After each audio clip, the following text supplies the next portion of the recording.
Bom dia.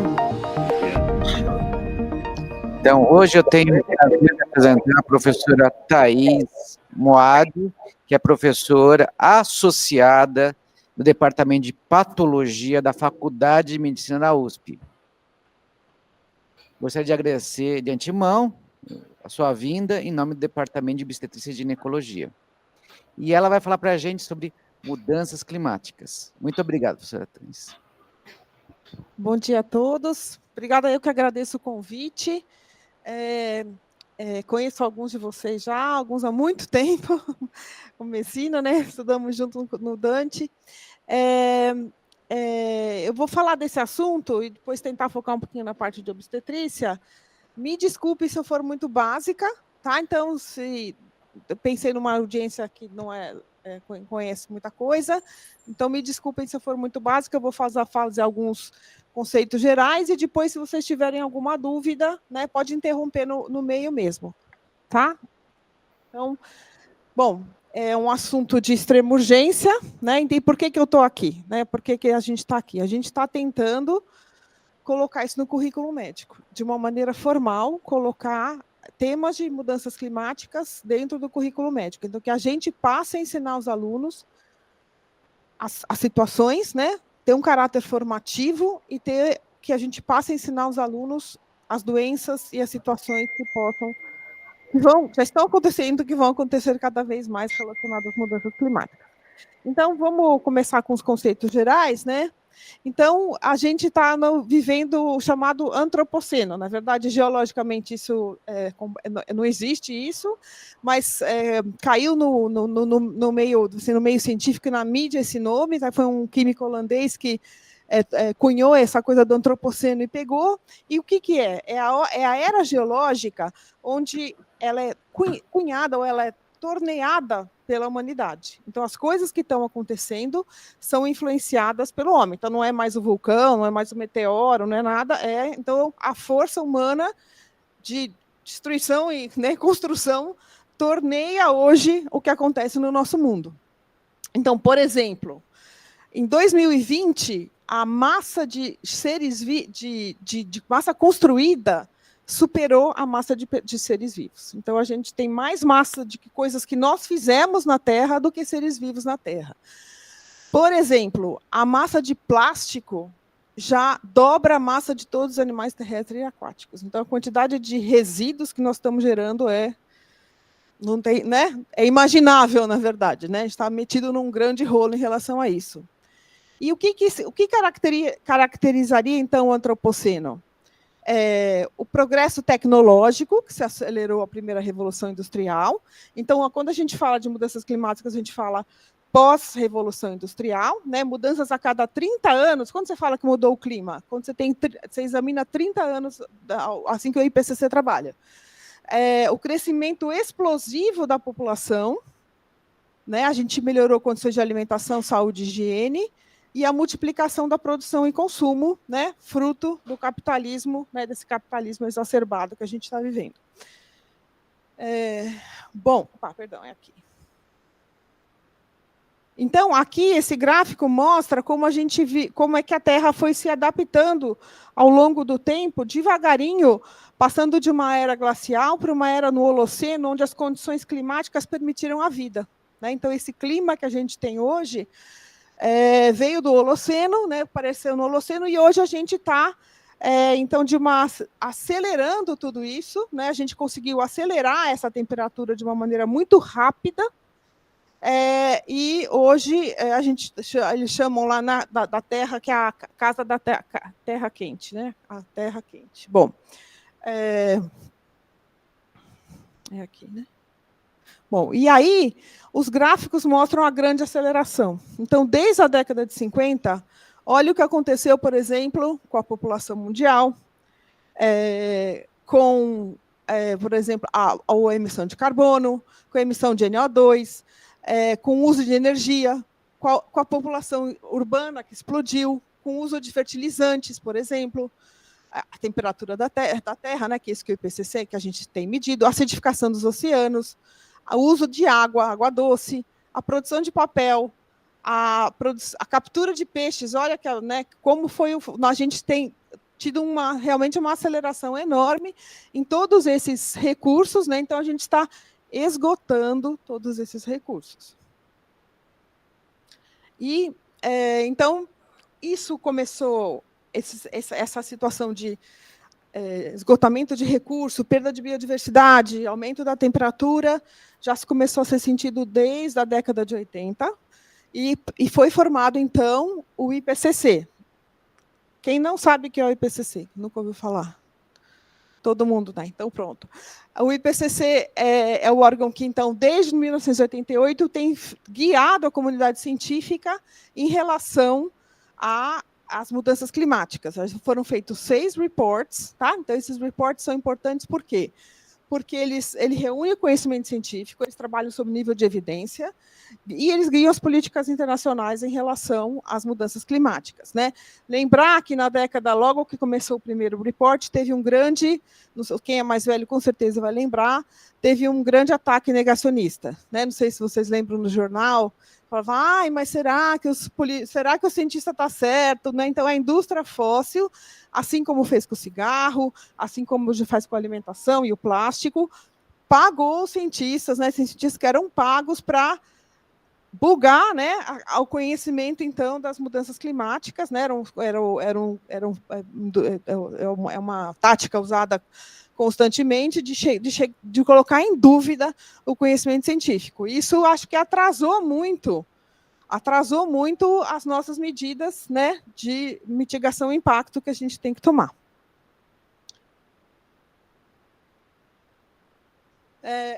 Esse gráfico, então, todo mundo conhece, é o gráfico da temperatura. Ele começa, a temperatura é a surface, que eles falam, da superfície da Terra, que leva em consideração a temperatura do mar e a temperatura da Terra. A temperatura do mar ela se eleva mais lentamente do que a temperatura da Terra. E a gente vê... aqui, então, que a partir, né, da década de 50, aqui começa a subir a temperatura, e principalmente por causas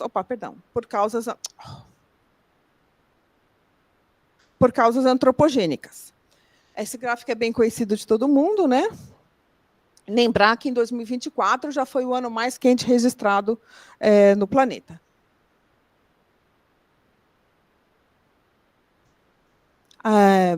Quando você olha para trás, a gente vê que nunca houve uma temperatura que passou 2 graus, né? Que a gente está batendo, né? Se prevê, se a gente continuar no ritmo que a gente está, se a gente não tomar nenhuma atitude mais drástica, a gente vai bater 2 graus acima do que a gente vai chegar em 2 graus. A gente já subiu 1,1 grau e a gente vai chegar em 2 graus. Isso nunca aconteceu desde que se entende sobre a temperatura da Terra. Acho que todo mundo sabe, né, o que são os gases de efeito estufa, né? Então, são o aumento da emissão desses gases, principalmente o CO2 e o metano, eles fazem com que a luz seja mais absorvida e seja retida. Então, a gente acaba ficando a Terra vira uma grande estufa, por causa da difração da luz ficar menor, essas moléculas absorvem a energia. CO2, a gente, no Brasil, principalmente o uso da terra e agropecuária, né, diferentemente de outros países. E o metano vem muito, a cidade é muito culpada pelo metano, né, a gente emite muito metano por causa do nosso tratamento inadequado de resíduos. Quando a gente manda o nosso resíduo misturado para o aterro, orgânicos com plástico, com etc., vai ter uma decomposição anaeróbica que gera metano. Então, os lixões são grandes hotspots de metano na cidade. E o metano ele é 50 vezes mais potente na sua força de gás de efeito estufa.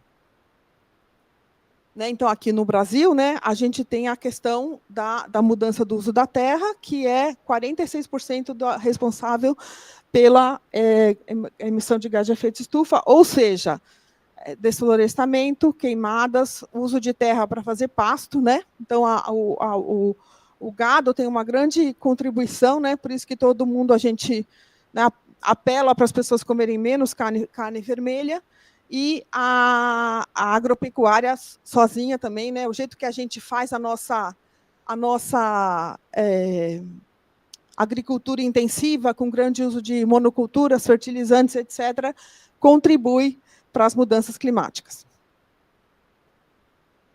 Bom, vivemos, então, aumento da temperatura da superfície da Terra, né? Então, desde 1957 subiu 13 graus. A gente tem mudanças no ciclo global da água, né? Então, a gente está vendo mudanças no regime de chuvas, diminuição das geleiras e coberturas de neve, né? Então, lembrar que a geleira diminuindo vai aumentar o nível do oceano, né? Isso já está previsto, depois vocês vão ver, aumento do nível do ar e acidificação do oceano. Quando o oceano absorve CO2, né? Parte do CO2 é absorvido pelo oceano. Quando você tem mais oceano, quando você tem mais CO2, você absorve isso mais no mar e leva à acidificação dos oceanos. Qual que é a consequência que a gente já vê hoje da acidificação? Hã? Não. Também você muda todo o plâncton, mas tem uma bem importante, alguém sabe? A morte dos corais, né?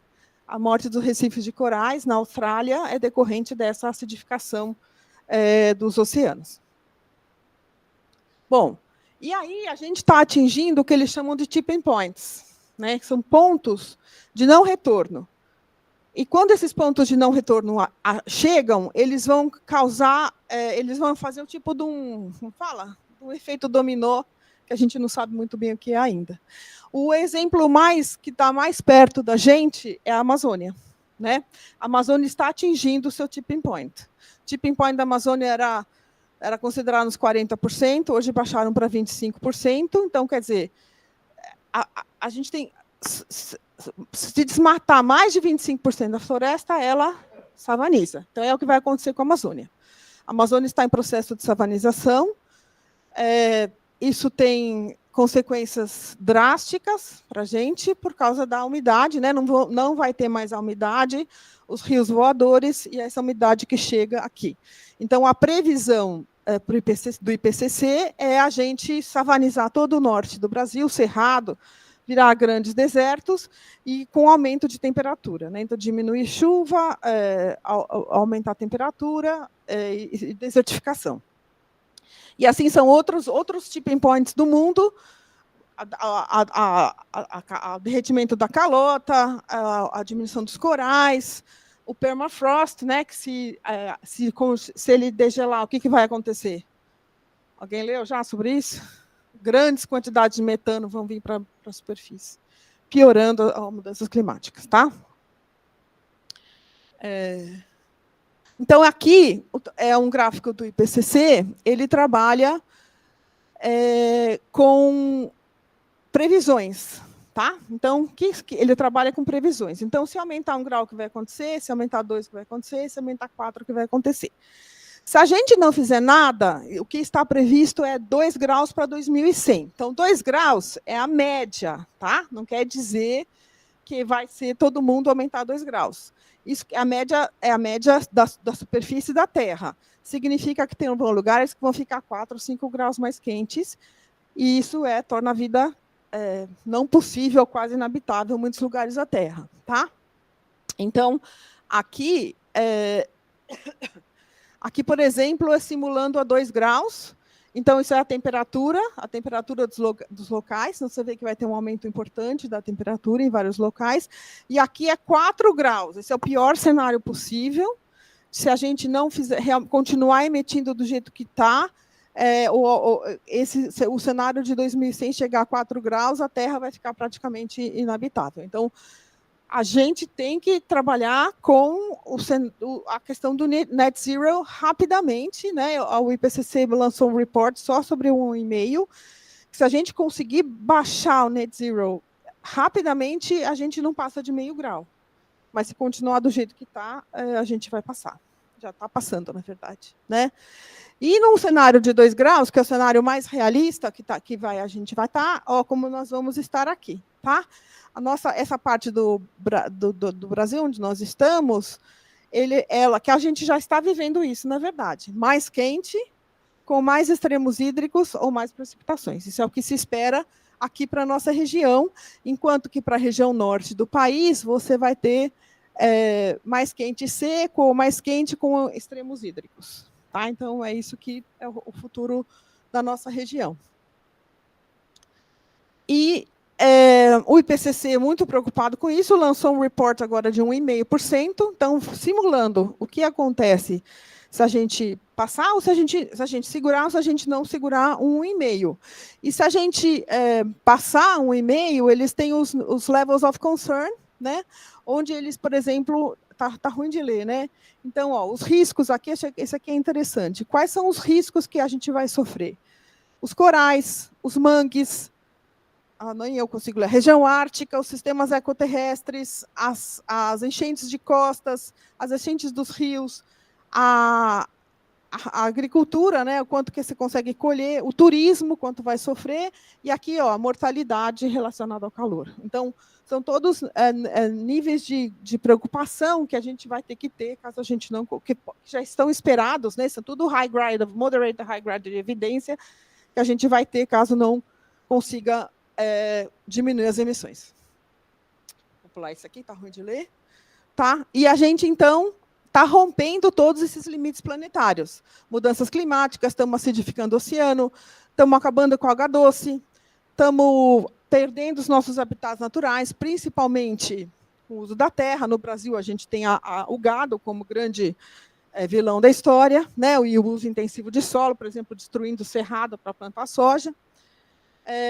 O ciclo do nitrogênio e fósforo, a gente usa fertilizante de uma maneira errada ou abusiva, isso acaba contaminando o solo e as águas, então o ciclo do nitrogênio e fósforo está totalmente roto, assim, tá em perigo. Isso causa eutroficação da água, degradação dos solos, e toda a sopa química que a gente vive. Né? Então, toda essa sopa química, que acho que aqui tem uma relevância para vocês mais do que importante do que tudo, os agrotóxicos, dioxinas, metais, droga, que provavelmente, né, estima-se que tem 140 mil produtos químicos. Quantos desses a gente sabe que são tóxicos? Deve ser uma minoria. A indústria ela coloca no mercado produtos que ela não é obrigada a fazer estudos de segurança. Então, por exemplo, questão dos plásticos, que eu tenho estudado mais, quando você compra um plástico, o plástico não é só o polímero, são milhares de aditivos que são colocados dentro do plástico, que dão as suas características especiais a cada plástico. Aí, quando você compra, você sabe que aquela garrafa cor-de-rosa de água tem polipropileno, polietileno, mas você não sabe quais aditivos colocados ali para tornar ela cor-de-rosa, ou quais os metais pesados, ou quais as coisas que tem lá. Então, isso é uma coisa que está se procurando regulamentar, a indústria, obviamente, não quer, porque a gente sabe que ela não faz estudos de segurança da maioria das coisas que coloca, mas, assim, é um absurdo você estar comprando o produto e não estar sabendo o que tem dentro dele. E a gente sabe, né, que todas essas coisas plásticas, elas, fala em inglês, leach, né, como elas se passam para o alimento, passam, quem toma água em garrafinha plástica está consumindo esses aditivos e microplástico. Se você esquenta a comida, né, no micro-ondas, você está consumindo todos esses aditivos. Se a criança põe o plástico na boca, está passando para a criança, etc, etc. Né?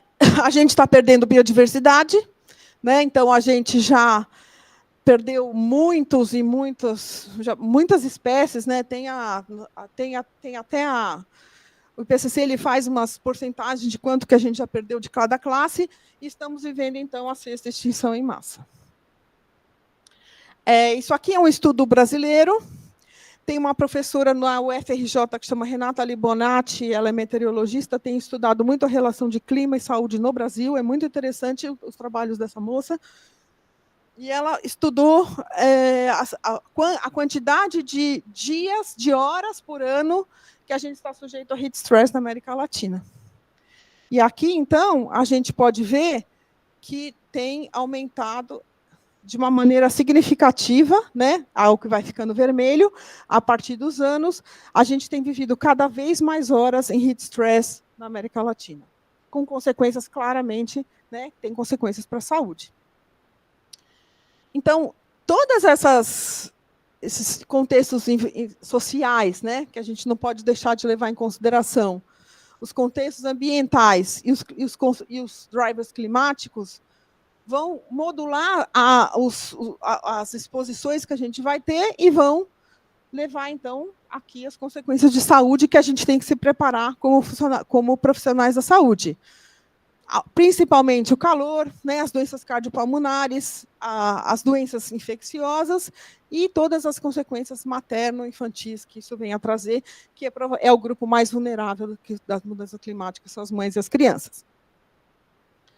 Esse gráfico é bem manjado, é o gráfico da Organização Mundial de Saúde, e é um gráfico onde ele faz ele mostra, né, o que sai de cada coisa. Então, por exemplo, se aumenta a temperatura, vai ter calor extremo, vamos ter as doenças cardiovasculares, o choque do calor, etc., decorrente de todas essas, né, as doenças infecciosas, a poluição do ar, o tempo, os extremos, né, que vão causar eventos agudos de saúde que a gente vai ter que aprender a lidar, etc.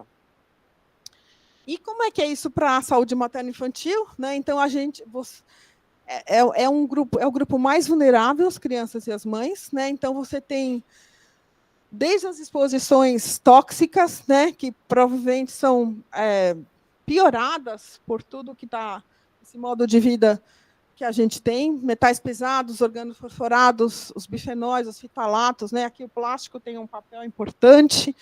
Conversei com um médico recentemente de Mônaco, eles já estão fazendo dieta de plástico para mulheres grávidas, então, pedindo para elas não pintarem a casa, não comprarem móveis novos, não se expor à menor quantidade de plástico possível durante a gestação e durante os 90 dias depois do parto, para evitar exposição a esse tipo de aditivos. E a gente tem os micro e nanoplásticos, metais pesados, que vão ter ou indiretamente, principalmente como disruptores endócrinos, ou diretamente, levando a alterações placentárias que podem causar consequências adversas na gestação. E a questão climática ou ambiental, né, a poluição, as chuvas, as tempestades, o calor, etc., tem muitos e muitos e muitos estudos já mostrando que isso tem diversos efeitos adversos na gestação, parto precoce, parto prematuro, tem várias evidências em vários lugares do mundo, inclusive no Brasil, vou mostrar para vocês, tá? E nas crianças também, né? Como é que todo esse processo de uma gestação que não é saudável vai causar consequências na vida adulta daquele feto. Esse aqui é um estudo brasileiro também, da professora Renata Libonati. Ela estudou no Rio de Janeiro 2 períodos eles estudam muito o que eles chamam compound eventos, né, que é quando você tem seca e onda de calor junto. E ela estudou 2 períodos, né, e ela viu que tinha mais partos, acho que é mortalidade materna isso aqui. Acho que é birth rates. Tem mais, o birth rate aumenta, mas ao custo de parto prematuro, né, nas situações. Então, você tem um aumento de partos prematuros nesses eventos de seca e calor exacerbados. Né, tanto é que no Rio de Janeiro ele já tem um grupo de estudo, chama PURI, já tem um trabalho, acho que deve ser um trabalho mais longitudinal acontecendo, tentando linkar eventos climáticos e saúde perinatal, que é feito junto com a climatologia, com a medicina, lá na UFRJ. Bom, e o que a gente tem a ver com isso? Né? A gente está tentando fazer com que vocês e a gente passe esses conhecimentos para os alunos. Então, quando for falar de parto prematuro, falar de mudanças climáticas, quando for falar de disruptores, né? Quando for falar de malformações, falar de disruptor endócrino, essas coisas que acho que a gente tem que começar a falar de uma maneira sistemática na graduação. E para quem quiser se inspirar, tá? Esse aqui, a Columbia, eles têm um site muito legal que chama Climate Health. Eles têm uma escola de medicina e clima. Espero que o Trump não acabe com ela. Mas eles têm vários e vários exemplos. Então, eles têm slides, eles têm discussões de caso que estão disponíveis para qualquer um aqui. Então, por exemplo, eles têm uma aula, são vários slides sobre choque térmico e gravidez. Então, se alguém quiser se inspirar para dar uma olhada, tem muita coisa já na internet, muita coisa já disponível, muito conhecimento. Quem gera esse conhecimento acaba disponibilizando, né? Conhecimento importante de ser disponibilizado. E a gente aqui pede a contribuição de vocês, o que a gente está pedindo às pessoas envolvidas na graduação é que nos mandem, eu já mandei para o coordenador, não sei quem é o coordenador, acho que é o... Bom, o coordenador da graduação já recebeu isso, que nos mandem como vocês pretendem inserir isso, é um pedido da comissão de graduação, que temas, como vão cobrar, como isso vai ser colocado, a gente espera que isso venha de vocês, eu acho que se a gente conseguir compilar, nós vamos ser a primeira escola do país fazendo isso de uma maneira sistemática.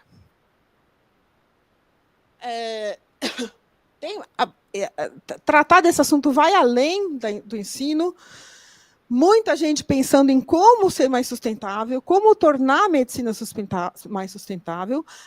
O setor de saúde, se ele fosse um país, era o 5º emissor do mundo, então a emissão do setor de saúde é gigante, por transporte, por geração de resíduos, etc. Né? Então, eles, por exemplo, a Inglaterra já lançou o seu kit de ser um médico verde. Então, como é que você faz, por exemplo?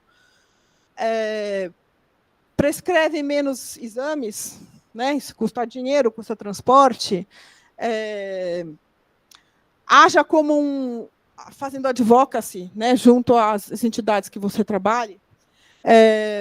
Viaje menos a trabalho, né? Que o avião é um dos mais, né? Que a gente sabe que é uma das coisas mais poluidoras.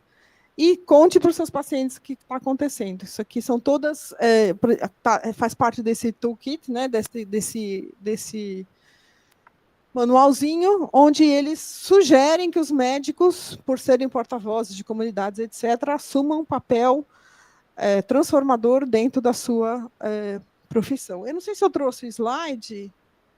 Isso. Por exemplo, já tem estudos comparando. O que é melhor, usar um espéculo de metal ou descartável? Né? A resposta é meio óbvia, né? Você usar, mas eles têm análise, é um trabalho bonitinho. Eles têm análise de ciclo de vida, às vezes não é fácil calcular isso, né? Não é fácil calcular isso, mas esse estudo mostra que você usar o metal é mais fácil, tem um ciclo de vida com uma pegada de carbono menor. Eu não sei se tem como é que seria isso, né?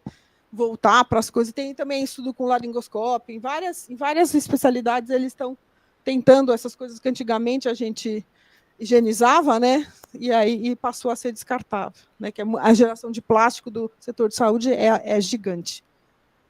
Bom, e as ações individuais ajudam, né? Eu posso agir como profissional, mas eu acho que a gente tem que agir onde der, né? Assim, não faz mal que é um pouquinho. Mas as ações individuais, elas ajudam. Né? Então, isso aqui é tirado do trabalho da FIGO, que eu até tenho um videozinho. Então, ele fala o seguinte... Opa. O que faz... o que é importante? Por exemplo, eu reciclar tem um impacto pequeno em relação, né, no meu dia a dia. A gente lava a roupa em água fria aqui no Brasil, né? Mas fora do Brasil lavam a roupa em água quente. Ser vegetariano, não ter carro, né? Não ter carro nenhum, usar energia verde, voar, né? Um voo a menos por ano tem um impacto importante. E o que é mais que eles colocam que é o mais é ter uma criança a menos, né? Interessante esse olhar, né? Onde você faz sentido, né? Não deixa de fazer sentido. Pode acessar, esse é o vídeo da FIGO, que é a federação de vocês, né? Onde eles fazem realmente uma chamada para... 2 minutinhos o vídeo.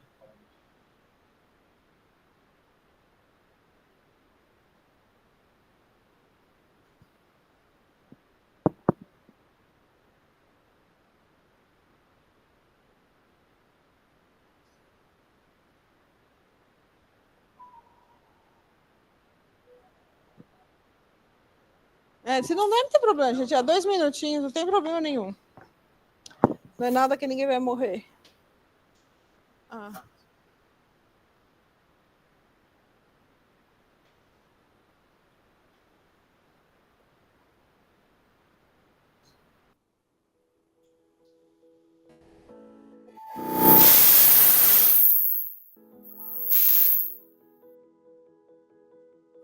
Hello, I'm Linda Giudice, Chair of the Committee on Climate Change and Toxic Environmental Exposures. I'm Dr. Jean Connery, President of the International Federation of Gynecology and Obstetrics. I am Santosh Pandapati, a maternal fetal medicine physician from Los Gatos, California. My name is Tracy Woodruff, and I'm the director on the Program on Reproductive Health and the Environment and the Earth Center at the University of California, San Francisco. At FIGO, we have issued a call to action. The climate crisis has serious and adverse impacts on women's health. The climate crisis disproportionately affects the health of women, children, and vulnerable populations, including pregnant women, communities of color, and low-income communities, and low-income countries. And we speak with a united voice. Climate change impacts pregnancy outcomes by increasing premature births, low birth weight infants, and increased susceptibility to vector-borne illnesses. Climate change is also linked to toxic chemical pollution. These chemicals are universally found in pregnant women and can increase the risk of adverse health effects, including adverse fertility problems, adverse pregnancy outcomes, adverse effects on neurodevelopment, and effects on metabolic disorders like diabetes. But as OBGYNs, we don't have to stand by and watch our patients become victims. Rather, we can empower them into becoming effective agents for climate change mitigation and adaptation. As OBGYNs, we must step forward with strong voice for leadership. We are uniquely positioned to advocate for strategies and policies that mitigate the climate crisis, that decrease the dependence on fossil fuels and focus instead on the health of population. By ensuring universal access to contraception and filling unmet contraceptive demand, advocating for 12 years of universal education of girls and young women, encouraging healthier diets and lifestyles, for education of the public, healthcare professionals, scientists, and government leaders about the realities and consequences of climate change, we need societal solutions, governmental policies, and global cooperation to address and reduce contributors to climate change.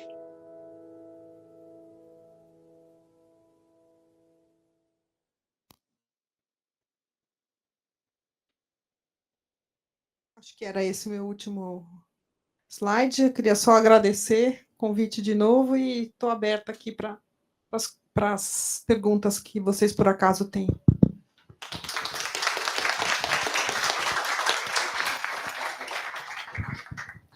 Perguntas?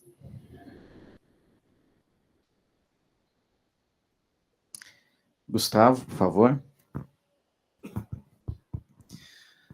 Thaís, parabéns, muito bom. Assustador, né, inclusive. Um dos problemas que a gente tem é essa questão da politização da ciência, né? A gente aqui no Brasil sofreu muito isso, vamos dizer assim, no movimento de descredibilizar o que o cientista fala. E o pessoal do clima, eu acho que vive isso de forma muito mais aguda, né, do que a saúde. A gente já viu os efeitos da saúde. O que você acha que pode ser feito para tentar reverter isso, né? Porque quando você vê os dados e os dados mais concretos, você vê as coisas acontecendo, alguém fala assim, mas não deve ser verdade, né? E é a hora que a gente vê as catástrofes acontecendo todo dia nos nossos finais de tarde, aí você fala, talvez possa ser. Então, eu queria saber o que você acha dessa questão aí. E agora, ainda mais com a eleição do Trump, né, que eu acho que isso aí teve um retrocesso complicado.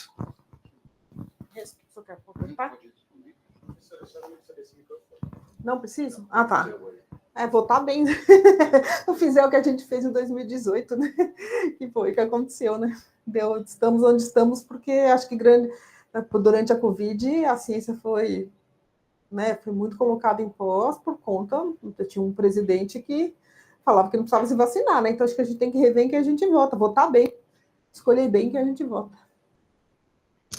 Professor Braca. Professora Thaís, parabéns, viu? Um tema extremamente importante.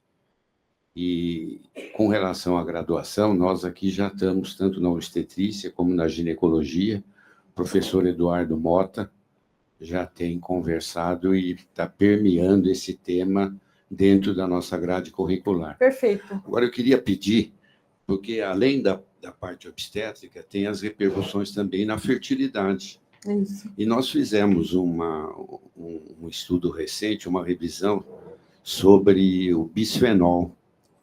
Eu gostaria de pedir que a Lorena Urbanetes falasse um pouquinho sobre isso, Lorena, por favor. A gente fez uma revisão do impacto do bisfenol A na SOP, né? E a gente sabe que o impacto do uso do plástico, né, que a gente está muito presente no nosso dia a dia, está muito relacionado com essa fisiopatologia de uma doença muito prevalente. Em média de 10% das mulheres tem. Então, existe uma relação direta do bisfenol A e o... Então, eu tive recentemente, que o bisfenol já é proibido em algumas, né, brinquedo de mamadeira, brinquedo, tem que fazer CV mesmo, livre de bisfenol. Eu tive recentemente em Busan, onde foi o tratado. Então, tá rolando, não sei se vocês sabem, um tratado internacional para tentar regulamentar a questão do plástico, para acessar a poluição plástica, acessar o que muitos países querem, que é como a COP, né? Você tem os países que não querem parar a produção, né? Então, regulamentar a produção do plástico não essencial, que os países petrolíferos bloqueiam o tratado, como assim como bloqueia o Tratado do Clima, é bem parecido. E a outra coisa são esses químicos de preocupação, né? Então, a gente proíbe... O bisfenol faz parte de uma família, que tem o bisfenol B, ou não sei quem, tem um grupo de substâncias. Você proíbe o bisfenol A, o que eles fazem? Põe o bisfenol B. Então, o que essas sociedades químicas preocupadas com isso querem que a gente regulamente esses grupos de químicos de concern. Então, a família bisfenol tem que ser proibida, né? Que é outra coisa que a indústria não quer mexer. O Brasil, inclusive, teve nesse sentido, foi muito pressionado pela indústria química, não teve voto progressista lá em Busan, na COP, na coisa do plástico. Mas assim, né, a gente tem que entender que, né, que isso não é né, que tem milhares desses que... Né, e a indústria, não sei por que, não coloca, né? Não coloca. Então, a gente tem que regulamentar isso, de saber quem são esses aditivos. Isso é uma coisa interessante também, que é um conhecimento que está fora da academia. É muito interessante isso. A questão do plástico, a indústria sabe mais que a academia. Eles, né, quem sabe, a composição, você não sabe, você não tem acesso à composição. Eu conheço um professor que ele é químico, a gente se mata para tentar identificar a composição de um produto, sendo que quem tem que mostrar isso para a gente é a indústria que faz, né? Então, isso, para mim, a questão dos aditivos é até mais grave que a questão do microplástico, né? Em relação a essa saúde fetal, reprodutiva e fetal.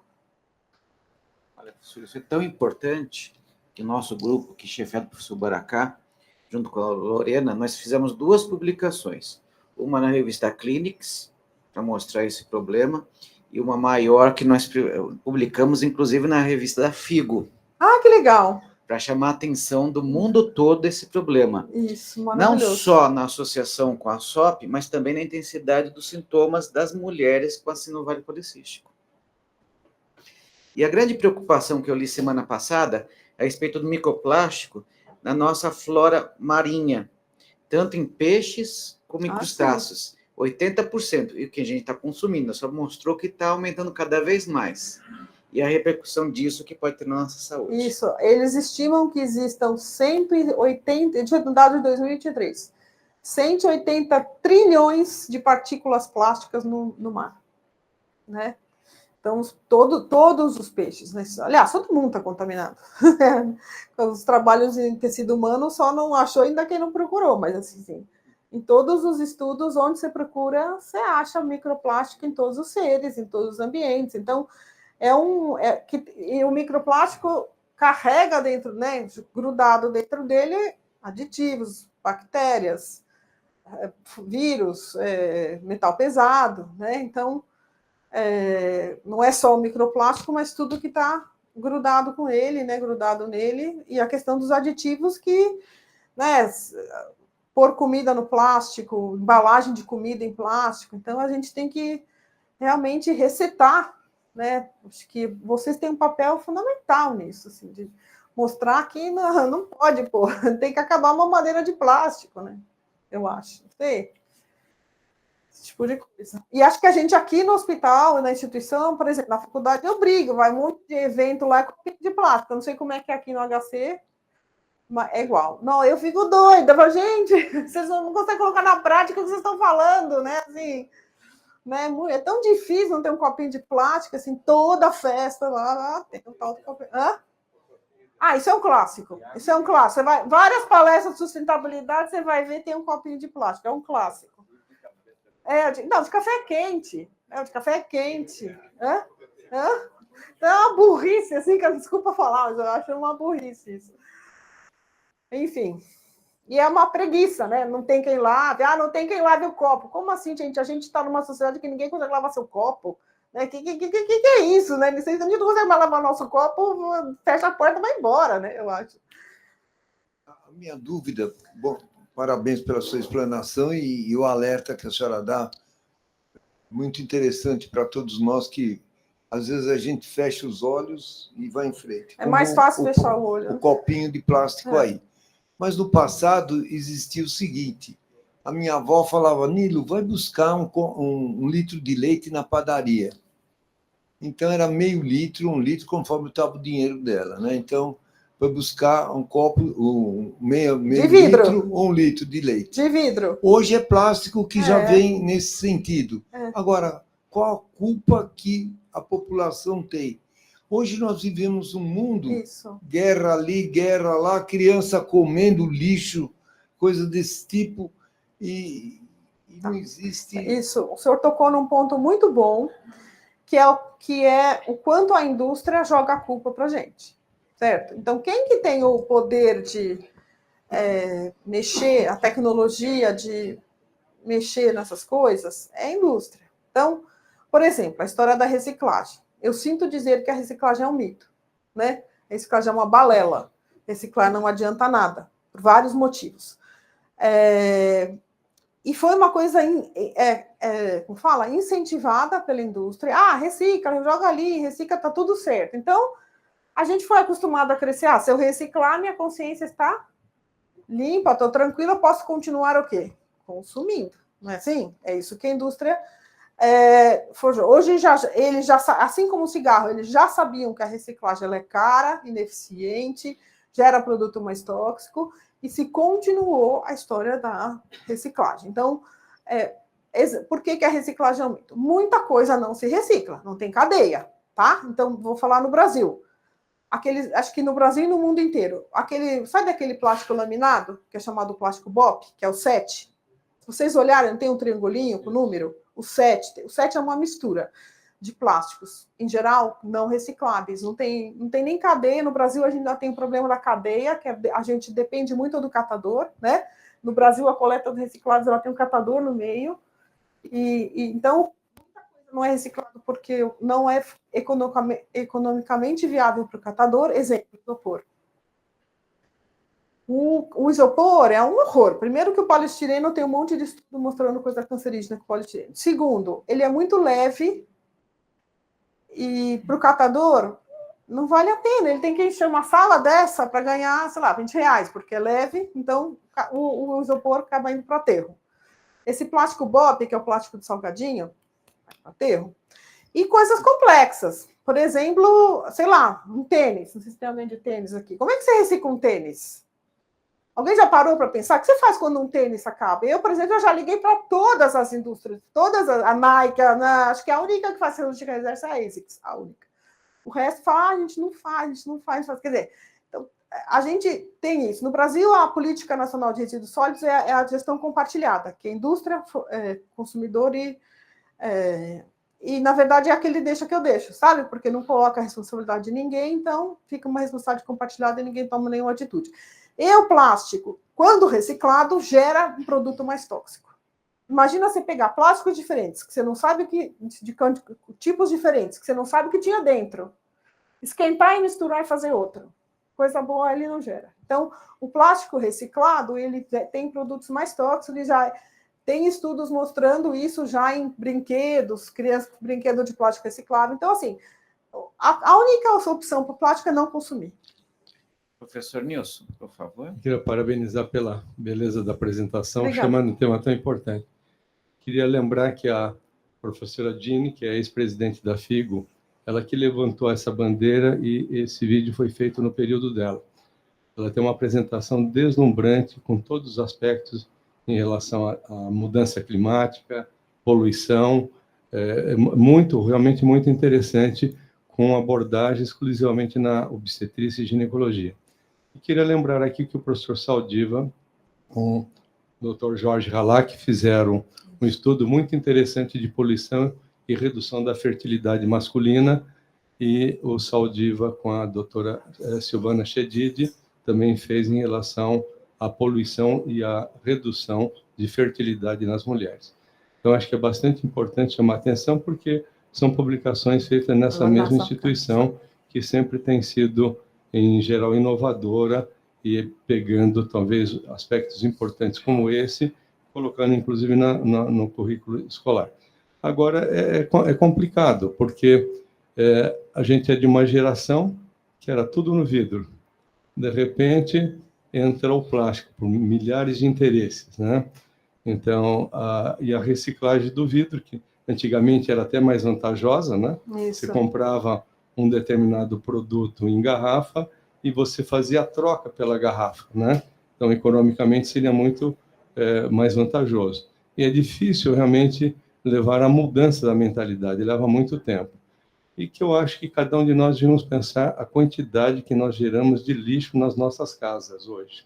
Acho que isso é muito importante. É um ótimo exercício mesmo. Esse é o melhor exercício que tem em termos de cidadania, ver o que a gente está fazendo. Inclusive, a ligação com o ultraprocessado, né? Quanto mais comida processada e ultraprocessada você come, mais lixo, né, você está gerando, né? Então... É oportuno também, professora, que o professor Nilson falou dos trabalhos aqui, um trabalho que nós fizemos com o professor Saldiva. Isso já tem mais ou menos 8 anos, que foi uma tese de doutorado, em que foram expostas as mães e passou o efeito para 2 gerações depois, principalmente na atividade da suprarrenal desses animais, o que dá um contexto grande na parte cardiovascular. Isso, com poluição, né? Poluição e mudança climática estão junto, né? Estão junto. Se a gente conseguir descarbonizar, né? Se a gente conseguir, vai diminuir um pouco a quantidade de PM no ar, né? Mas se não conseguir... Professor Marcos Messina. Thaís, posso falar, Thaís? Pode. Thaís, eu quero fazer a minha parte no centro cirúrgico. E eu não sei se queria te perguntar se existe algum trabalho comparando. E eu sempre pergunto lá para os residentes, eu faço uma enquete, né? O que é mais nocivo ao meio ambiente? Aquele campo de pano antigo, com avental de pano antigo que a gente usa, ou esses panos campos cirúrgicos atuais de plástico, né? Gruda, você sai da sala cirúrgica, sai um negócio enorme, o avental de plástico, ou o pano que tem que lavar, vai para a lavanderia, esteriliza e volta. Eu não sei se existe algum trabalho, eu queria te perguntar. Especificamente com campo, eu não sei. Tem muita gente estudando isso, com como diminuir o lixo de centro cirúrgico, né? Especialmente com campo, eu não lembro de ter visto medicina. Mas, assim, esses trabalhos são muito complicados, porque tem análise de ciclo de vida, né? Então, você tem que ver... E aqui a gente tem questão de... A grande questão aqui, quem faz, né? Quem vai esterilizar? Como é que é a lavanderia disso, né? Que lavanderia nós temos que ter? Mas, com certeza, tem que começar a pensar isso. A quantidade de lixo que se gera é muito grande. E outra coisa que é importante é que muito lixo vai para o lixo infectante quando não é, né? Que isso a gente poderia tentar separar mais, fazer um lixo que seria reciclável até, né? Então, você vai abrir a luva, aquele papel da luva, ele não está contaminado, mas ele acaba indo muitas vezes para o lixo. Então, e a gente paga muito dinheiro, né? Imagina quanto que deve ser o dinheiro aqui no HC para recolher esse lixo, né, infectante lá. Na faculdade, que é infinitamente menor do que aqui, a gente gasta muito dinheiro por mês para recolher esses lixos especiais, né? Os lixos biológicos todos. Se conseguir diminuir isso e passar para o lixo comum, né, seria até um custo econômico, um benefício econômico para o hospital. Pedro, por favor. Obrigado. Obrigado, professora. Nessa mesma linha que o professor Marcos colocou e que o Dr. Nilson colocou, a gente na medicina, ao longo do tempo, passou muito para o uso de produtos descartáveis, né?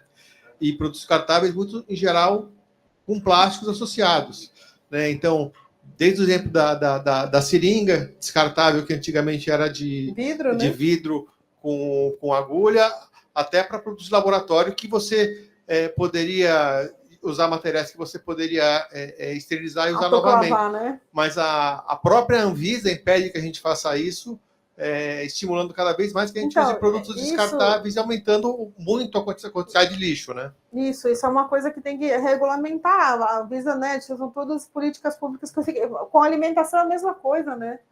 Muita coisa você não consegue mudar porque a Anvisa bloqueia muita embalagem. Por exemplo, aqui a alimentação hospitalar, aqui no HC, não é tudo plástico? É tudo plástico, gente. Porque a cozinha foi terceirizada, não tem funcionário. É tudo plástico, é um horror a comida aqui, é tudo plástico e ultraprocessado, né? A comida. Então, assim, elas não conseguem mudar. Não tem, acho que não precisa. Quem que vai lavar? O que cozinha você tem que ter para lavar? Então, é uma sociedade estranha, né, que nós estamos construindo. Meu filho foi operado, até mandei uma foto para o chefe aqui da nutrição, porque a gente conversa muito. Meu filho foi operado na França, o joelho e tal, e aí veio o lanche dele, no pós-operatório. Era assim, uma baguete enrolada num guardanapo. Uma baguete enroladinha num guardanapo, um coisinho de manteiga, uma geleinha, sabe aquela geleinha de vidro, assim, pequenininha assim? E um café, sei lá, não tinha plástico quase. E aqui, se fosse aqui, era... né, aquele pãozinho ultraprocessado, né? Aquele bisnaguinho horroroso, embrulhada num saco plástico, uma margarina, que também é um horror, né? Então, assim, a gente tem que repensar, né, como é que a gente está lidando, inclusive, com a alimentação dos nossos pacientes em relação a isso. Não é fácil, eu acho que é tão complexo que por isso que a gente demora, né, para conseguir tomar atitudes, e, infelizmente, eu acho que não tem muito tempo, né? Tem muito tempo hábil mais. Não dá para falar, trabalho de formiguinha, demora 20 anos para conseguir. A gente não tem mais 20 anos. Acho que isso é para o bem das futuras gerações, as decisões têm que ser tomadas, né, como eles mesmos chamam aqui, né? Muitos artigos você vê que chama call to action, né? De todas as sociedades médicas, quando você vai ler sobre isso, sempre tem um artigo que chama call to action. Quer dizer, parar de falar no assunto e começar a tomar atitudes. Mais perguntas? Professora, esse tema é uma preocupação também da obstetrícia e da ginecologia do departamento. Nós estamos aqui na comissão junto com o professor Eduardo Mota, a professora Rossana, o professor Galeta e eu. Estamos discutindo muito sobre as repercussões, não só na gestação, mas também nos ciclos da vida da mulher. Desde a puberdade precoce, a questão da ovulação, como nós já falamos, da reprodução, como o Pedro colocou, e também no climatério. Por quê? Por causa dos calores das mulheres na menopausa. Imagina isso ainda não. Come na temperatura.